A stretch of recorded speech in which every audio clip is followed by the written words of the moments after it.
They're my fellow students, and I would love to share with you my presentation of cultural heritage cuisine of Albania. Thank you, and I hope you enjoy it.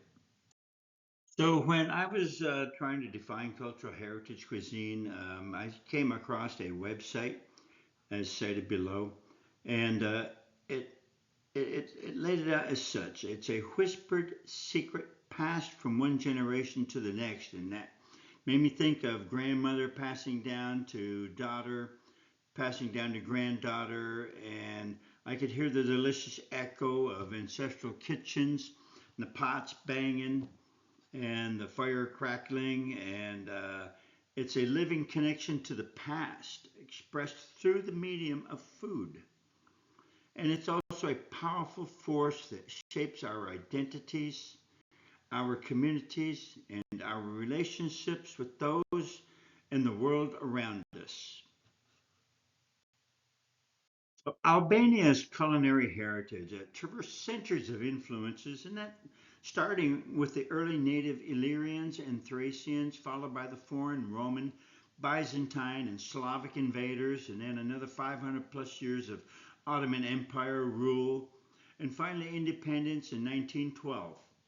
And being a predominantly rural population, their culinary heritage developed around hearths and kitchens and really focused on family, friends, and guests, and very rooted in generational memory and practices.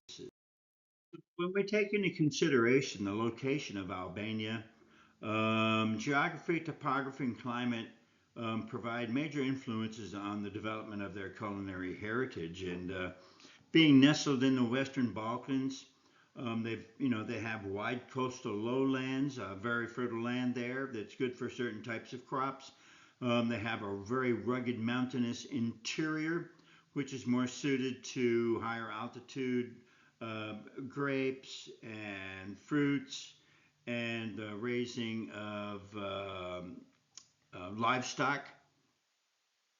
Plus, in between, they have the very fertile river valleys, which are conducive to other types of crops. And Mediterranean climatic conditions prevail due to their proximity to the Mediterranean.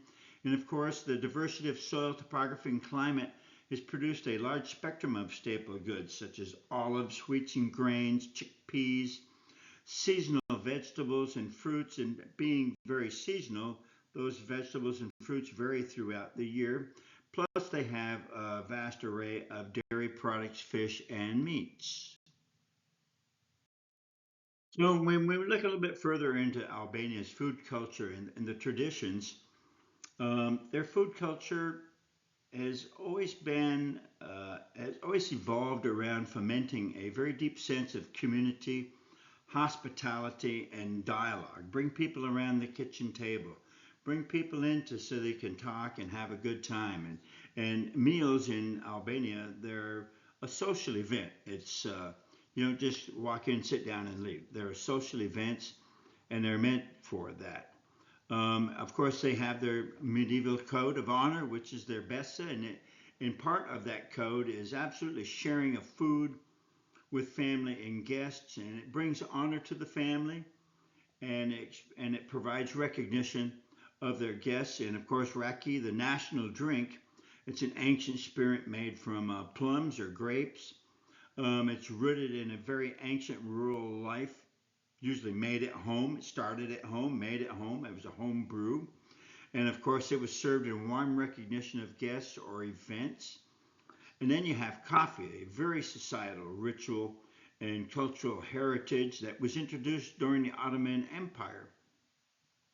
And Starbucks simply has never been able to establish a footprint over there simply because Albanians have their own tremendously huge network of coffee shops that's been in existence before Starbucks even thought about having coffee. So when we start looking at some of the traditional dishes from Albania, one of the more popular ones is elbasan tava or tave kosi, and lamb. It's a lamb and rice casserole.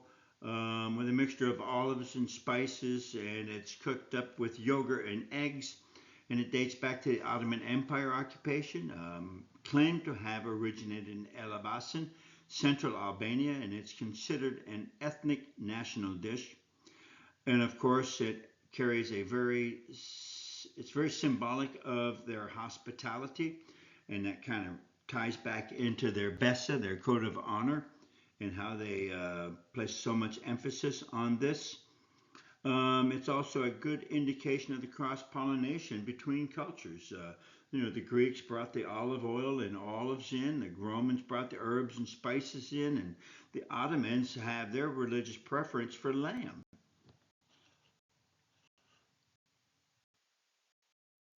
So I'm looking at another very traditional dish is burek.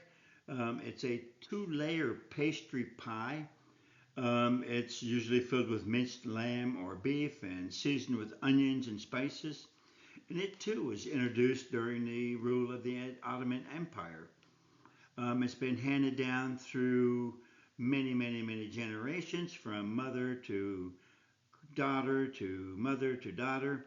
And once again, its emphasis is very symbolic of their hospitality, their focus on community, and their cultural traditions. Many regional names for this food, and in course, it's named La Cornisas, which means pie in copper pan.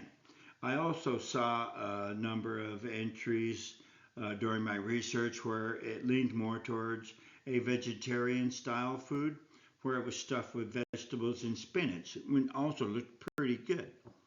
But it's very easily found, very common to be found in bakeries and, of course, with the street vendors. It's a very popular food. Probably the last traditional dish that we're going to take a look at is called masa saprezes, and it's a very rural, artisanal, traditional dairy product.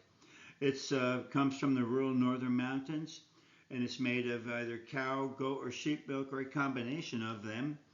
Um, when they boil the milk off, they'll allow it to cool, and then they'll go in and they'll skim the cream off the top, and they will store that cream with salt in a wooden barrel and allow it to accumulate throughout the summer.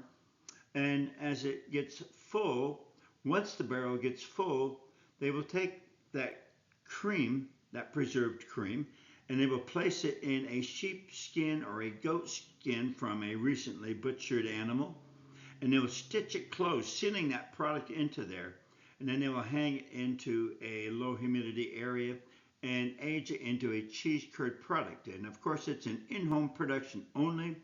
Very deep cultural roots, 400 plus years, again back from the Ottoman Empire. And as it's a shared delicacy for guests, it's a gesture of respect and it brings honor to their house. Once again, the code of honor in their culture.